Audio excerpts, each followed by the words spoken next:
मोहनपुर नाम के गांव में सभी लोग बहुत गरीब हैं। एक बार यहाँ एक परिवार घूमने के लिए आता है। ये लोग खाने के लिए अपने साथ कई सारी चीजें लेकर आए हैं। आ जाओ बेटा, बहुत खेल लिया तब से, नाश्ता कर लो फिर चले जाना। नहीं पापा, मुझे नहीं करना नाश्ता, मैं खेल रही हूँ ना। सित्तू गांव के बच्चों के साथ खेलने में बहुत मग्न है, पर जब उसके पापा उसके पास मैगी की प्लेट लेकर आते हैं तो सित्तू मैगी की खुशबू से खेलना छोड़कर मैगी खाने के लिए आ जाती है। ये मैं मैगी खाऊंगी। प्रीतम सित्तू को मैगी की प्लेट दे देता है। गर्मा गर्म मैगी से बहुत अच्छी खुशबू आ रही है। वाओ, पापा ने तो मैगी बहुत टेस्टी बनाई है। सित्तू को मैगी खाते देख सभी बच्चों के मुंह में पानी आ जाता है। जब सित्तू ये देखती है तो वो बच्चों को भी एक एक चम्मच मैगी दे देती है। ये लो, तुम भी खाओ, ये तो बहुत स्वादिष्ट है। क्या तुम्हारे खेतों में बहुत सी मैगी उगती है? क्या तुम हमें भी मैगी के बीज दे सकती हो ताकि हम लोग भी मैगी उगा सके? अरे बुद्धू, मैगी उगती नहीं है, ये तो महीनों में बनाई जाती है। अगर तुमको ये इतनी पसंद आ रही है तो लो और खाओ। सित्तू सारी मैगी बच्चों में बांट देती है। मैगी खाने के बाद सभी बच्चे अपने अपने घर जाते हैं। घर पर सभी के लिए खाना बनाया हुआ है, पर आज सभी बच्चों को मैगी का चस्का लगा है, इसलिए कोई भी अपने घर पर बना खाना नहीं खाता। गीता, खाना बन गया है, आजा खा ले। माँ, मुझे ये खाना नहीं चाहिए, मुझे मैगी खानी है। गीता की माँ ने पहली बार मैगी के बारे में सुना। ये मैगी क्या होता है? ये एक तरह का नूडल है।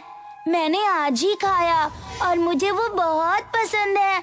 आप भी वही बनाइए ना। पर बेटा, ये नूडल बनाते कैसे हैं? तुम बता दो तो मैं तुम्हारे लिए बना दूंगी। उसके लिए पहले दुकान से मैगी खरीद कर लानी होगी। ठीक है, मैं तुम्हें पैसे देती हूँ, जाकर ले आओ।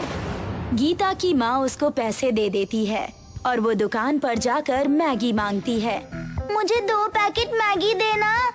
ये मैगी क्या होता है? ये नूडल है, आपको नहीं पता क्या इसके बारे में? नहीं बेटा, होगा कोई चाइना का बनाया हुआ, ये तो शहर में ही मिलेगा। दुकानदार की बातों से गीता उदास हो जाती है और अपने घर आ जाती है। माँ, दुकान पर भी मैगी नहीं है और मुझे ये खाना नहीं खाना है। गीता ने अब खाना खाना छोड़ दिया था और वो अब बस मैगी खाने की ही रट लगाए बैठी थी, जिससे कि गीता की माँ बहुत परेशान हो जाती है। यही हाल रामू का भी था। उसने भी घर वालों को परेशान करके रखा हुआ था कि अब वो खाएगा तो बस मैगी ही। आखिर इन बच्चों को हो क्या गया है? रामू ने जब से मैगी खाई है ना, तब से घर के खाने को हाथ ही नहीं लगा रहा है। मैं तो सोच सोच कर परेशान हो गया हूँ कि उसके लिए मैगी कहाँ से लाऊं। गीता को भी 2 बार भूख से चक्कर आ गया है, पर अपनी जिद छोड़ ही नहीं रही है। अब तो बूढ़ी दादी ही कोई रास्ता बता सकती हैं। सुरेश बूढ़ी दादी के पास जाता है और उनको सारी बात बताता है। बूढ़ी दादी सुरेश को जंगल के इच्छा पूर्ति पेड़ के बारे में बताते हैं। बच्चों की जिद के सामने तो भगवान भी झुक जाते हैं बेटा। मैं कहीं से मैगी तो लाकर नहीं दे सकती, पर तुम जंगल में जाकर इच्छा पूर्ति पेड़ से मदद मांग सकते हो। मैंने सुना है इच्छा पूर्ति पेड़ मदद करने के बदले पहले हमारी परीक्षा लेता है। वो तो लेगा ही बेटा, आजकल मुफ्त में कुछ भी नहीं मिलता, पर तुम जाकर देख लो, अब सिर्फ वही पेड़ तुम्हारी मदद कर सकता है।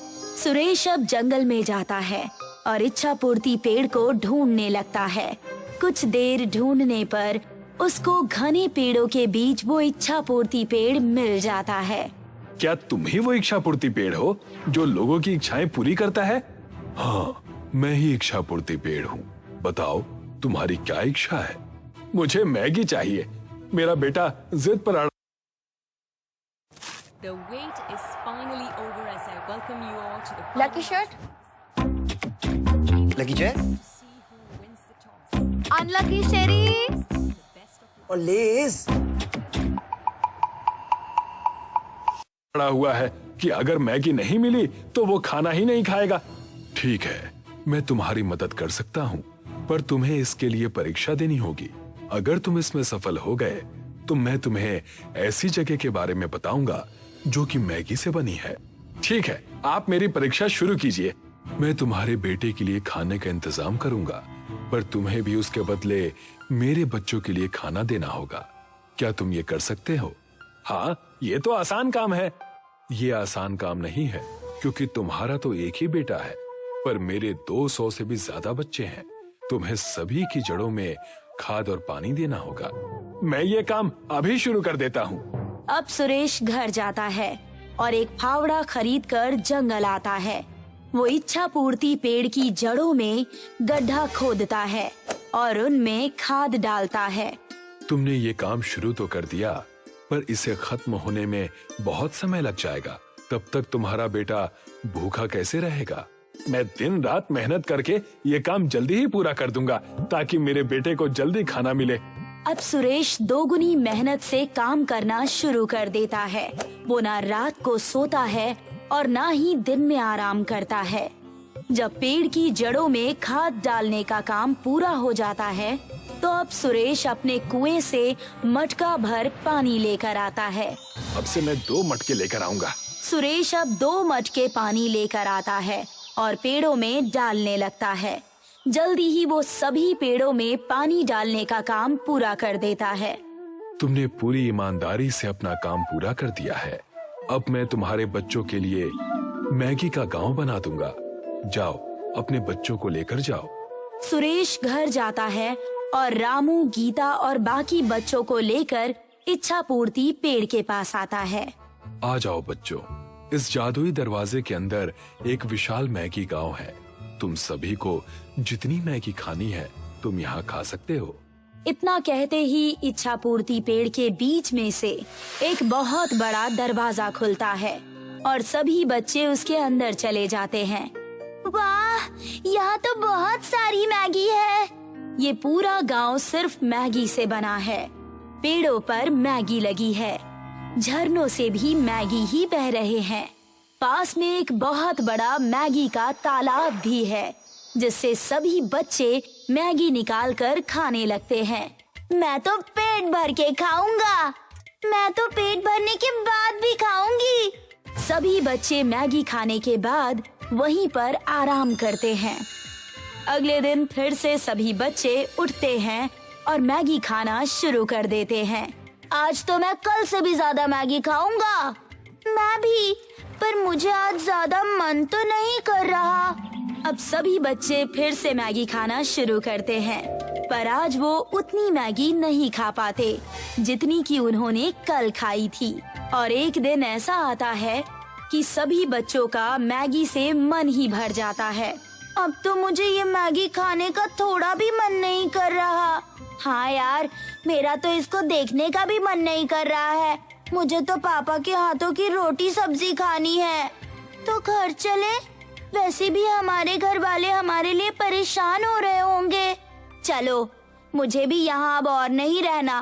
बस अपने पापा के लिए थोड़ा सा मैगी ले जाता हूँ। रामू एक प्लेट में मैगी निकालता है और सभी बच्चे वहाँ से घर के लिए निकल जाते हैं। ये बच्चे जादुई दरवाजे को पार करके अपने घर चले आते हैं। अरे रामू, तुम? मैं वापस आ गया पापा। अब मुझे और मैगी नहीं खानी है। मुझे आपके हाथ का खाना खाना है। ठीक है बेटा, तुम बैठ जाओ, मैं खाना लगाता हूँ। ये लीजिए पापा, मैं आपके लिए मैगी लेकर आया हूँ। मेरा पेट भरा है और मुझे ये मैगी ज्यादा पसंद नहीं आ रही।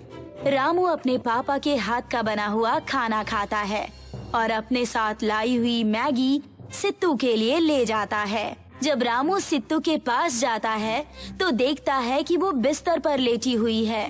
क्या हो गया सित्तू, तुम ठीक तो हो? मेरी तबीयत बहुत खराब हो गई थी। डॉक्टर ने कहा कि ये सब ज्यादा मैगी खाने से हुआ है, पर मैं तो तुम्हारे लिए मैगी लेकर आया था। नहीं, आज से तुम भी मैगी खाना कम कर दो। ये सेहत के लिए अच्छी नहीं होती। घर पर बना खाना ही सबसे बेस्ट है। तभी वहाँ पर प्रीतम एक थाली में खाना लेकर आता है। इसीलिए तो मैंने अपने हाथों से तुम्हारे लिए खाना बनाया है। रामू अपने साथ लाई हुई मैगी को फेंक देता है।